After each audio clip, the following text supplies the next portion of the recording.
एक बुजुर्ग जिनका नाम था हबीब, घर में खाने को नहीं था,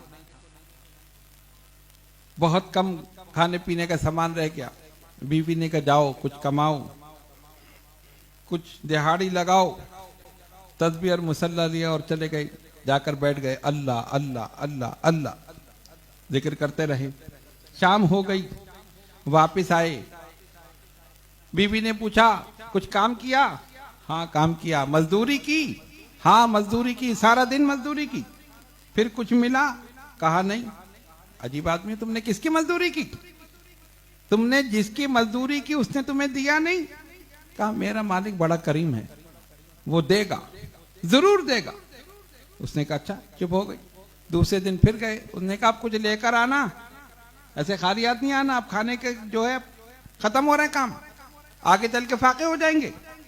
फिर चले गए, मुसल्ला बिछाया, तस्बीह ली, अल्लाह अल्लाह अल्लाह अल्लाह अल्लाह करते रहे सारा। शाम हुई, फिर वापस जैसे घर में दाखिल हुए, कुछ लाए नहीं। क्यों नहीं लाए? मजदूरी नहीं की? हाँ मजदूरी की थी, दिहाड़ी लगाई खूब। फिर तुम्हारे मालिक ने तुम्हें पैसा नहीं दिया? कहा नहीं। अरे ये मालिक नहीं देता तो कोई दूसरा मालिक देख लो। ये बात दिल पर लगी कि दूसरा मालिक हो तो देखूं, दूसरा तो है ही नहीं। ये क्या बात इसने कह दी, दूसरा मालिक देख लूं। आंखों में आंसू आ गए, दिल पे ये बात लगी, ये तो मेरी बात समझती नहीं, दूसरा मालिक मैं कहां से देखूं। उसने कहा ठीक है, कल आखिरी दिन है, फिर घर में फाके हो जाएंगे, अब खाने पीने की चीजें खत्म हो रही हैं। सुबह उठे, फिर मुसल्ला लिया और जाके अल्लाह अल्लाह अल्लाह अल्लाह करनी शुरू कर दी। शाम हुई, फिर वापिस।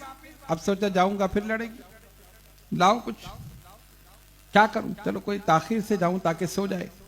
और वक्त गुजारा और वक्त गुजारा, थोड़ी रात हो जाए तो फिर मैं जाऊं सो जाए, जब सुबह उठेगी कोई बहाना कर दूंगा। लेकिन अल्लाह की जात पे भरोसा था कि मालिक देगा, जब मैंने उसकी मजदूरी की है तो वो देगा, उसका तो वादा है। डरते डरते डरते जब घर के करीब पहुंचे तो घर का दरवाजा खुला और अंदर से खाने की खुशबू आ रही। हैरान हुए, ये खाना कहां से आ गया, घर में तो कुछ था नहीं, खुशबू आ रही है। फिर अंदर कदम रखा तो देखा कि बेगम साफ सुथरा नया लिबास पहन के आ रही।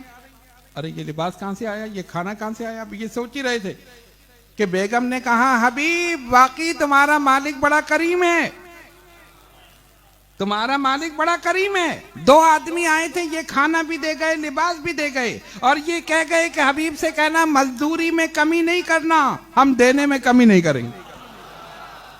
मजदूरी में कमी नहीं करना, हम देने में कमी नहीं करेंगे।